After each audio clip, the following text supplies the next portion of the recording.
Hi, I'm Sarah von Pollaro of Flower Empowered, and I'm the Whole Foods Market flower chef. Today I'm going to show you how to make mini arrangements. These are perfect for Thanksgiving because you can have one at each place setting as just a beautiful way to decorate the table and to serve as a little gift for your guests to take home with you. They're also a great thing for kids to help you make because once you do all the trimming, they're just a fun thing to get going and place the greens and flowers right into the vase, and you'll see exactly what I mean when I get started.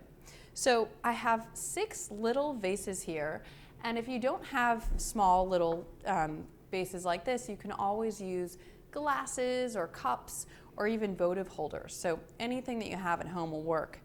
Then I have a head of cabbage.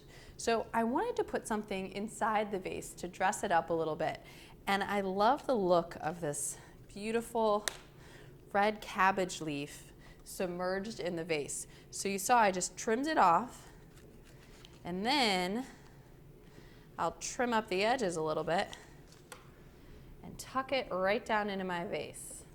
It looks cool and is a fun way to use some cabbage in your arranging. All right, I'm gonna toss that over there, put this off to the side.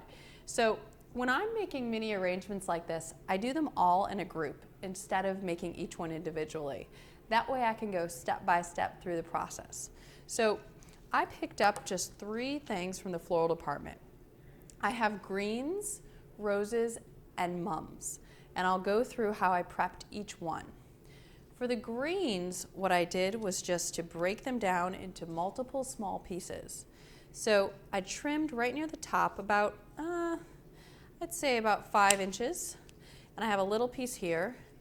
And then I can go ahead and trim again right there, and one more time, and now I have 3 pieces from that one stem of green, which is wonderful and makes me get the most out of every little bit here. So I've got the greens all prepped here. The next thing are the roses. So I have gorgeous red Paris roses. These are a beautiful deep red color. I just love them, and they're whole trade, which means you can feel really good about your purchase, and they're gonna look great with all my fall colored mums. So this is easy when you're cutting them down short. You just trim them off. Any excess greens come off down there, and I've got all my little short roses right over here in a pile. Now for my mums. So I picked up one assorted bunch, and I had beautiful colors in it. I love these mums, and these are so much fun because on this one stem I have so many blossoms, and I'm going to break it down so I can spread them amongst all my vases. So I'll just start by trimming off all the lateral pieces. So I want individual stems for each one. It's really simple and fun to break these mums down, and then I'll just place them into a pile of light colors. Okay, so I've got my mum piles there, my greens, and my roses, and I've got cabbage in all of my vases, and now it's time to get started.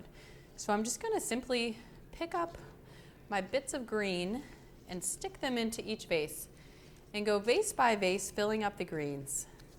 And again, this is a fun thing for any little helpers to do once you've prep the greens and flowers with your clippers. Just let them go ahead and start assembling the arrangements. And I'm going to make 6 here today, but it's so easy to make, up to 12 or more of these little mini guys. And if you have extras, more than your place setting, you can always put them around your house so that your guests can enjoy them when they're in the living room or other areas. Let me get my greens in. Now for this first step with the greenery, any type of green would work. All right, so I like this deep sort of hunter green color, but really just pick out anything you like. All right, I've got plenty of greens in each one. Oh, maybe one more piece here. And now it's time for my roses. So I'm gonna go with 2 roses in each vase. Just stick them right down in there. And the nice thing about having these roses so short is it's actually really good for them. So the shorter the stem, the least amount of distance that water has to travel up to hydrate the blossom. So short stems are good for flowers, and when they look good, that's a bonus. So it certainly works in this style. I'm just putting 2 in sort of off center, and then I'm going to fill in with my mums all around it. And there's so many nice colors this time of year in the roses. Oranges and yellows. Okay, I've got all my reds. Now I'm just going to go vase by vase with my different colored mums and tuck in a few. Got some great Kermit pom-poms here. That's what that nice green color is called, and it's such a fun name. You can see where it got the name from, certainly. And I'll tuck in the greens, and I'm sort of grouping them together, but you can also spread them throughout. So I'll probably do that with my the other mums I put in. And you just keep tucking the mums in the same fashion, going color by color to fill up your vase. Now, I know I mentioned using these at each place setting. An additional thing you can do is make a little place card and tuck it right into the arrangement so that your guests know where to sit. It's a great little trick and a fun way to set your table. So I hope you enjoy making mini arrangements for your Thanksgiving table or for your home. And I thank you so much for watching. Tune in next time for more tips, techniques, and tricks of the trade.